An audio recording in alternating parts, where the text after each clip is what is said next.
Good morning everyone. Kakagaling ko lang ng palengke kasi bumili ako ng itlog. Ayan. Tsaka strawberries. Pero naubusan kami ng tinapay at yung panluto namin, ginagamit namin canister na pangluto. Nalimutan ko anong tawag doon. So, kailangan kong pumunta ngayon ng Chin Village. Kasi last time pinuntahan tayo doong malaking grocery. So, doon maraming tinda, kumpleto. Malapit lang naman yun. Mag-iiba lang ako ng route.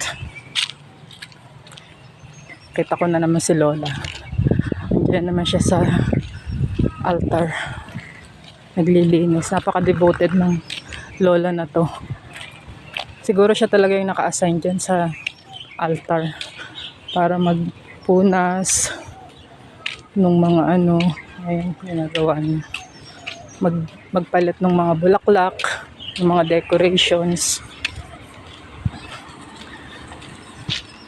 Nung mga last days, basta buhat nang dumating ako dito sa Naypyidaw, hindi umuulan.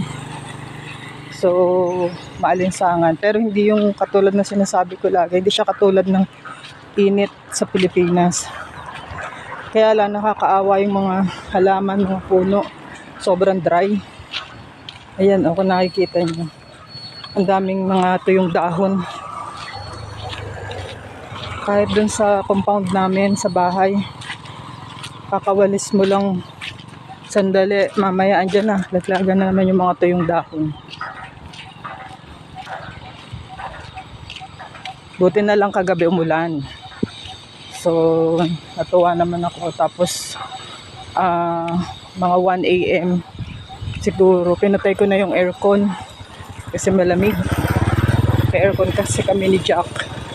Sa akin kasi tumatabi yung bata. Buhat nang dumating ako, sa akin na siya nakatabi. Ayan Ang dami pa rin ito yung dahon. Nakakaawa yung mga halaman. Ayan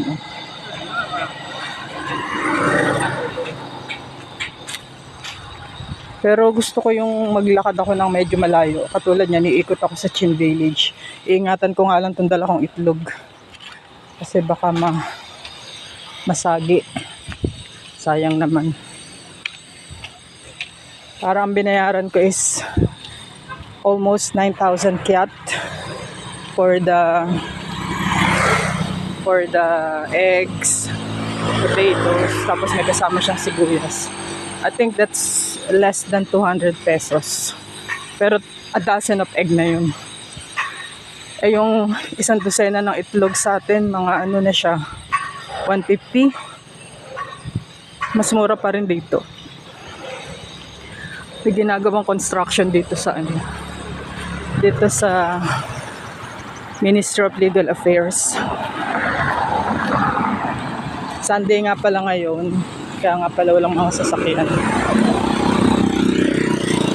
So pag dating dito sa kanto ng Legal Affairs, kakaliwa ako puntang Chin Village.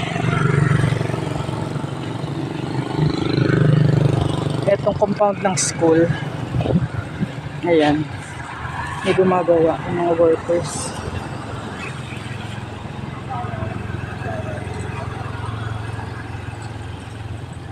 Ayan.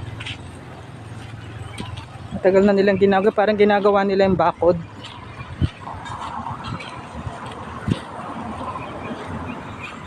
Nakakatuwa nga pati mga babae nasa construction.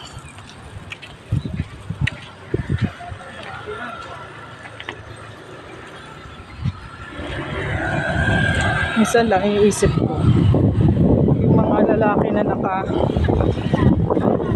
ng tapis, nagko-construct, di ba sila nahihirapan? Pero may mga nakikita naman akong mga lalaki na hindi naman gumagamit ng tapis. Siguro yung mga modern locals na westernized na. Pero yung mga talagang makabayan, ang dami pa rin nila. Ganun yung outfit nila. Ito yung gilid ng legal affairs. Ito yung compound ng school sa may right ko. Ang lawak ng ang lawak ng mga compound dito. Kahit yung mga nila, yung mga bahay, ang lalaki ng loteng allotted sa kanila. Pag pumili ka ng siguro ng isang terika ng bahay, hindi lang bahay mong mailalagay. Parang kaya mong maglagay ng mga 4 na bungalow. So malaki talaga. Katulad nung tinitirhan namin, yung nirerentahan ng anak ko. Bali yung nirerentahan nila is libre. Kasi pareho nga silang teachers ng asawa niya. So, free accommodation. Siya, parang 4 bedroom kasi may siya meron siyang attic. And then, 4 yung toilet and bath. Tapos ang laki ng compound. Kaya yun nga lang, malawak ang linisin. Ayan ay mga puno. Nakakaawa naman. Sobrang tuyo nila. Sobrang dry. Siguro masaya sila kasi umulan kagabi.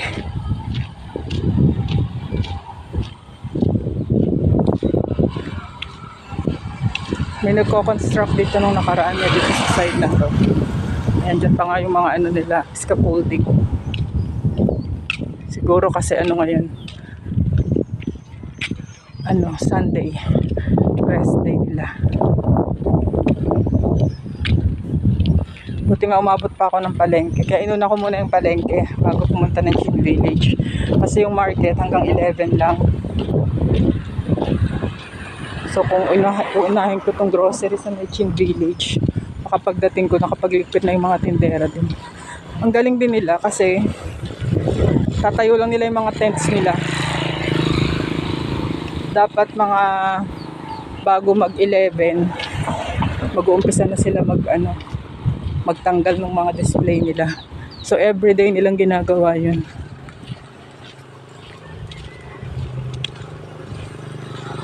Ayun yung mga yung mga workers.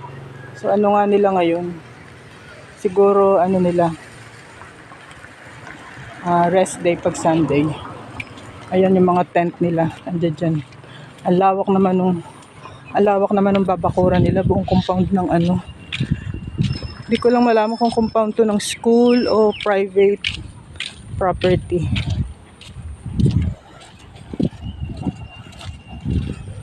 We're nearing. I will turn right here. At eto na, Chin Village na tayo. Ayan, kita ko na. Sa harapan ko yung Cinderella Hair and Beauty.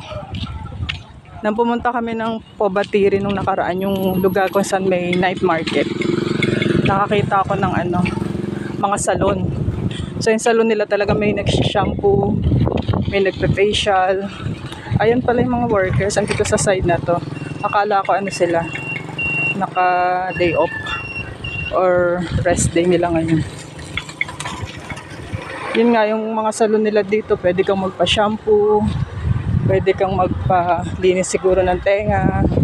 Pag tinatamad ka mag-shampoo sa bahay, pa-shampoo ka na lang kasi may kasama pang masahe. Pa-massage pa yung ulo mo.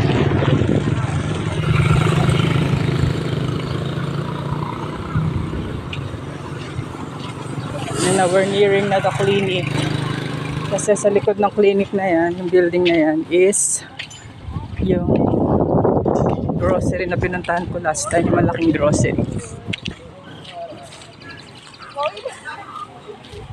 Masyadong busy itong kali na to, itong Chin Village. Today Sunday, so siguro maraming mga lumalabas para mag-unwind, mag-relax.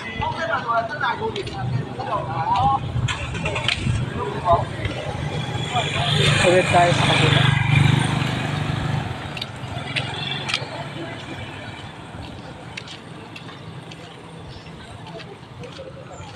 Eto tindahan yata ito ng mga drinks.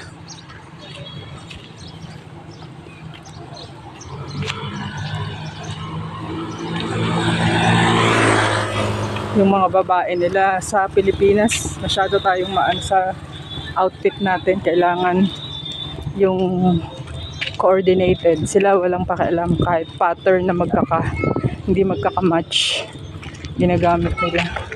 Pero carry naman nila. Tapos maglalagay pa sila ng yellow paste sa mukha. Ganda lang tingnan. So we're nearing na the grocery. We're almost here.